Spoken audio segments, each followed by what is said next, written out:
Mm.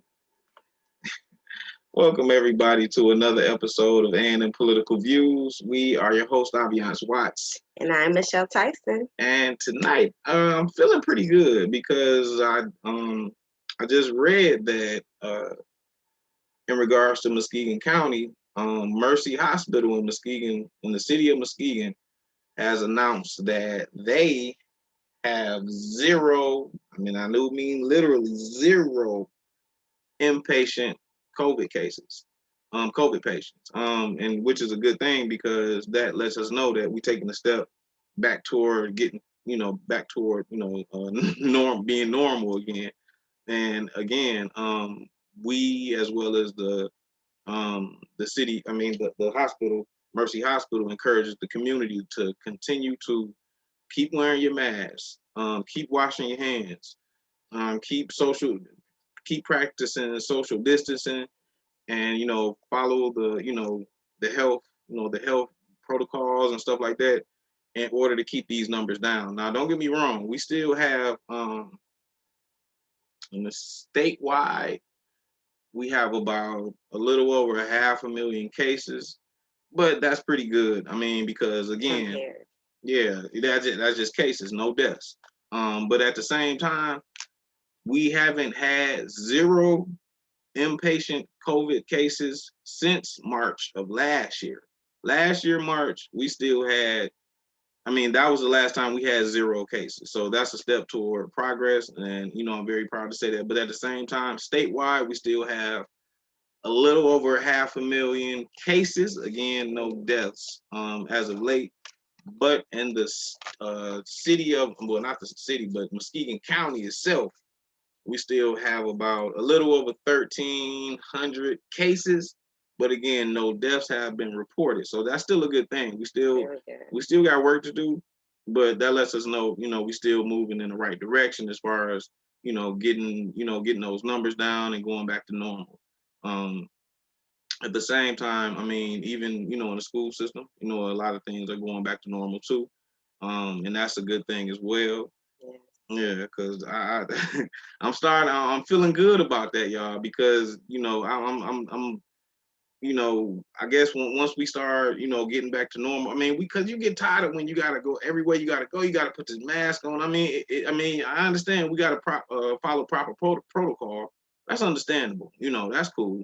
But at the same time, you want to live, you want to go back to normal. We want to go back to the way it was. I can't really promise that it will be fully back to normal. Right, because I think the masks are going to be kind of our everyday part of our everyday attire Mm-hmm. um, for a good, at least for a good while. Yeah, yeah, So don't get too happy, you guys, because you're still gonna have to wear those masks. yeah. Still have to stay safe. I know the weather is warming up, and I know people are getting Thank you, excited, thank ready you. to get out there. But please remember, just because that weather is easing up, let's still stay safe. Mm-hmm. Mm-hmm. Definitely stay safe. Mask up, mask up, mask up. Wash your hands. Keep your hands washed, y'all. Yeah. Practice the social distancing. Again, we encourage you guys to do that because, as you can see, the numbers are going down, and that's a good thing. Hmm. Definitely.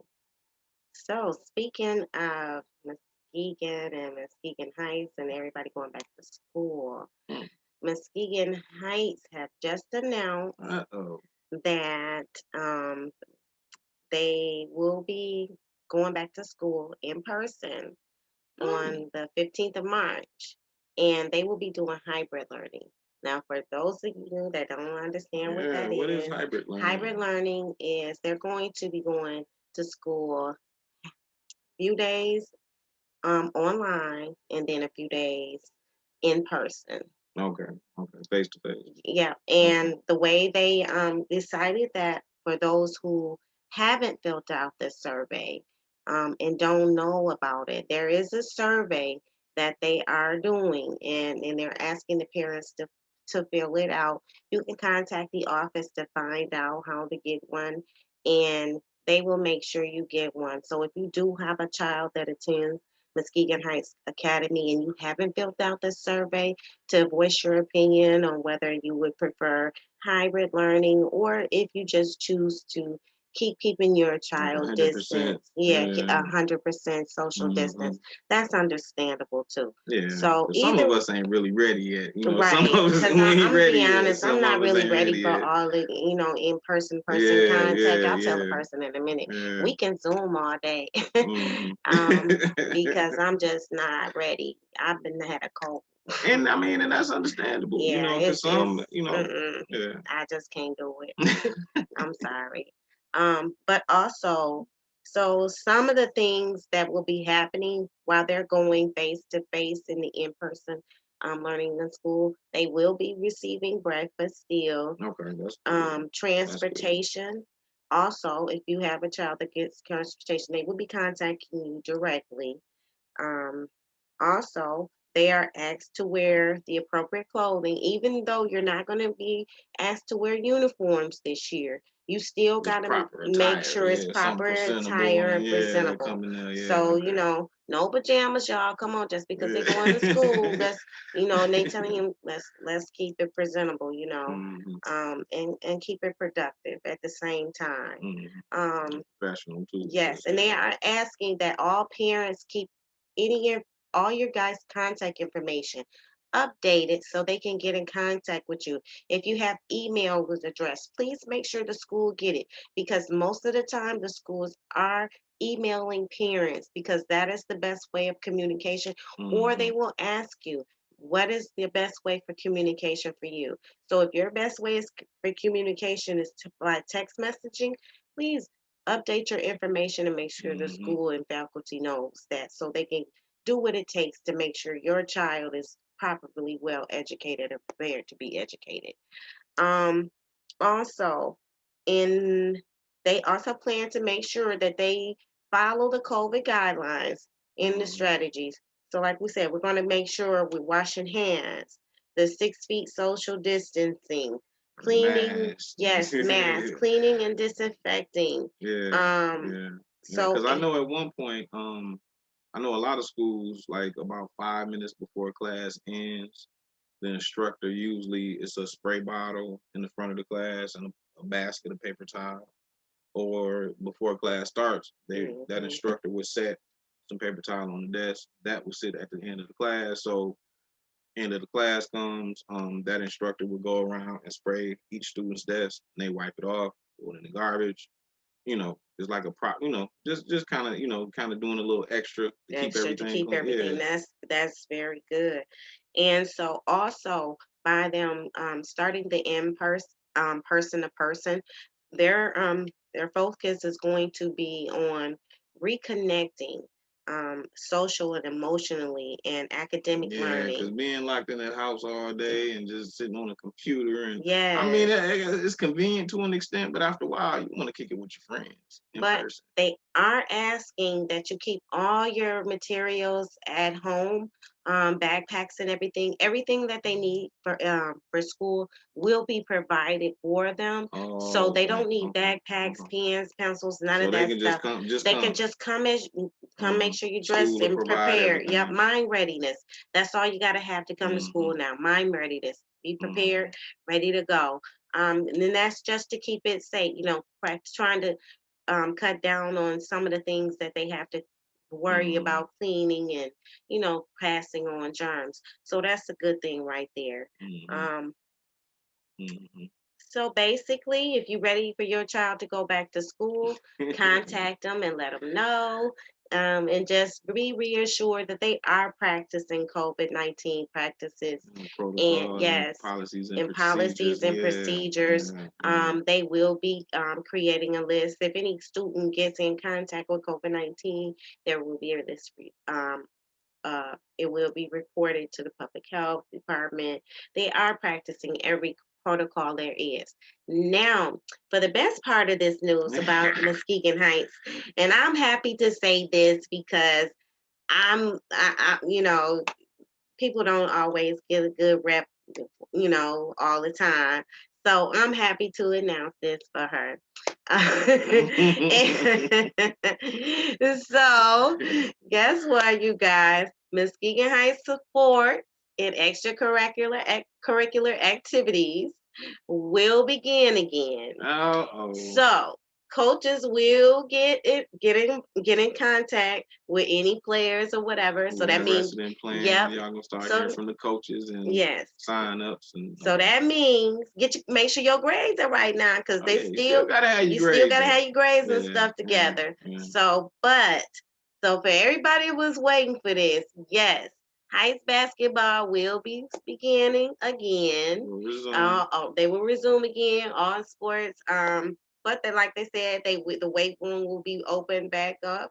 Um, so let's take things slow and let's make sure we're doing what we have to do to Yeah. keep those things going. Make sure you mask up, hand sanitizer, practice social distancing while you're doing this stuff.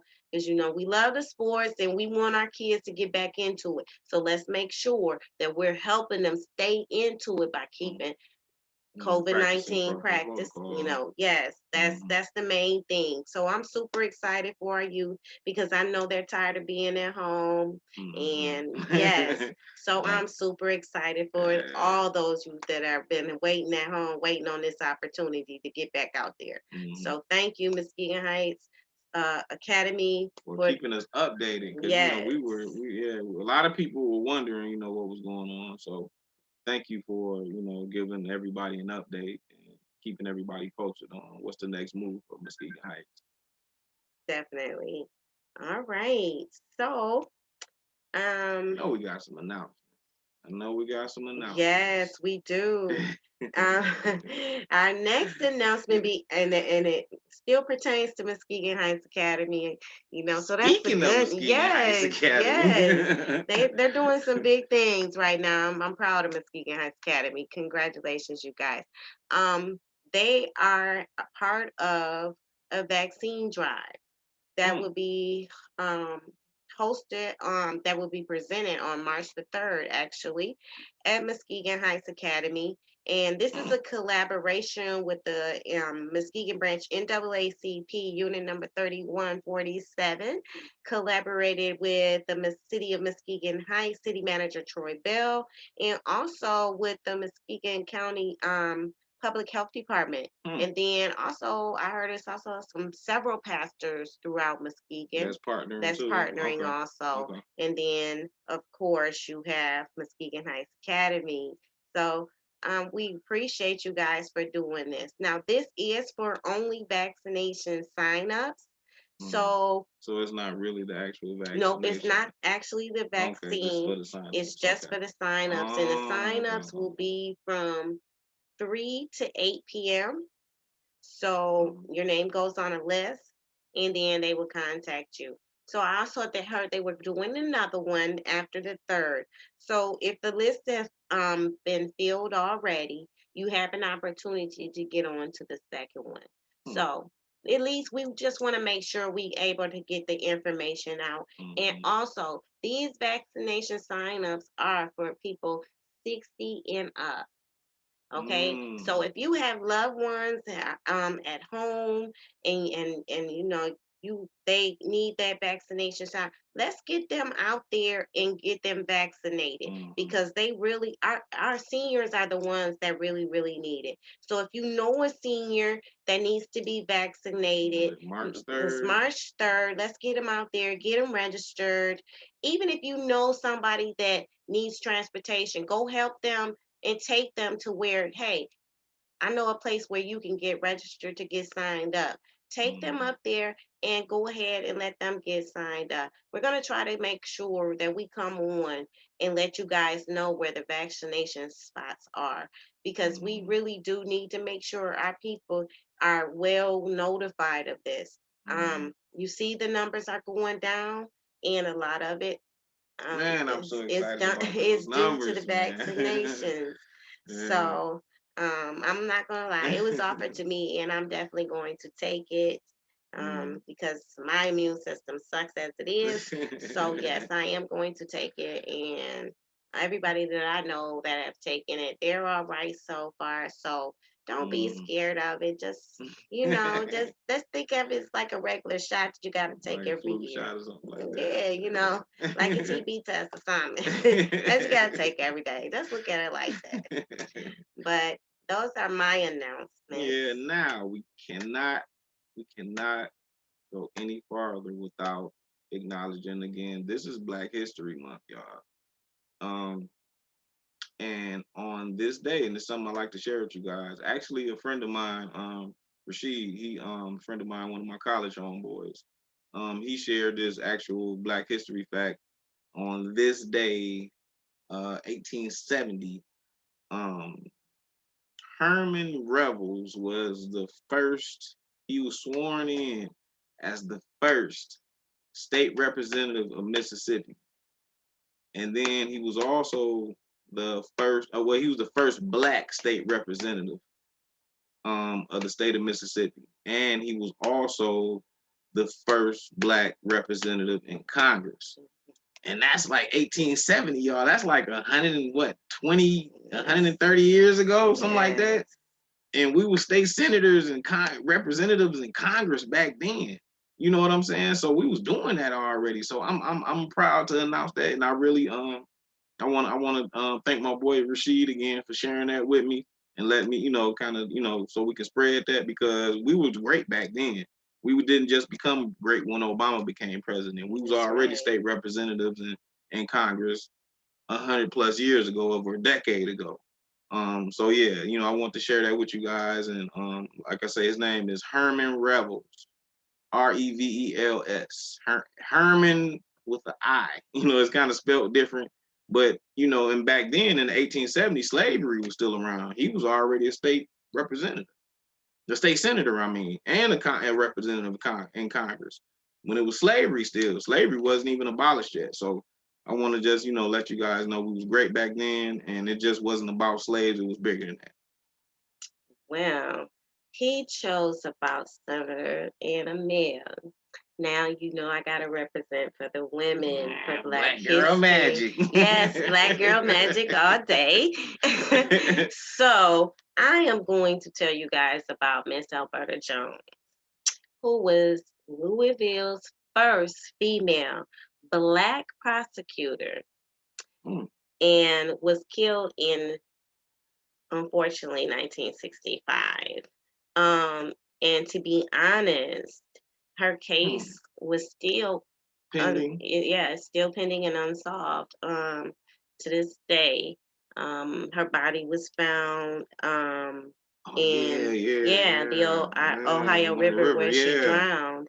So yeah, so that's my. And actually, didn't she had something to do with She was a with civil rights Muhammad Ali. activist. Yeah, she was Yes, an activist, but then she done something with Muhammad Ali as she far was as, the first attorney for yeah, Muhammad there you go. Ali. Yeah, for Muhammad Yes, Ali. the Yeah. very first attorney for Yeah. him. When he was Cassius Clay. That was the Hmm. beginning of his career, Yep. but No, still negotiate. She did the she did the negotiation for negotiating. his first fight. Yes, she Mm. did.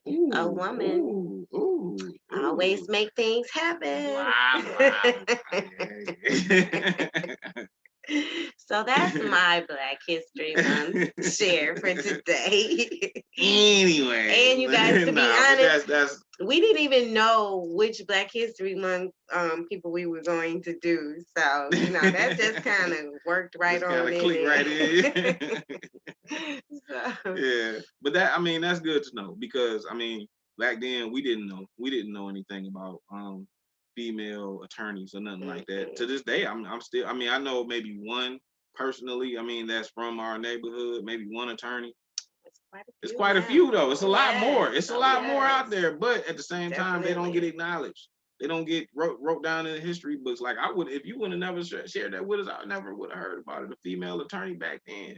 Well, I think that's something we're going to have to start doing, recognizing, more. Beyond Black History Month. Yes, beyond, Yeah, and let yeah, everybody know. Look, we've been doing this for a long time. This yeah. is not just We didn't just something start. new. This Yeah, has been happening for time after time. yeah. So, we're gonna extended next month. Yeah. Extended monthly, month to month, month to month. So Yeah, because we got unlimited information as far as Black history and stuff like that. But again, you guys, that wraps it up. This is another episode. Thank you for joining us on another episode of A&M Political Views. We are your host, Abiance Watts. and I'm Michelle Tyson. Thank you for joining us. You guys enjoy the rest of your night. Have a good night, you guys.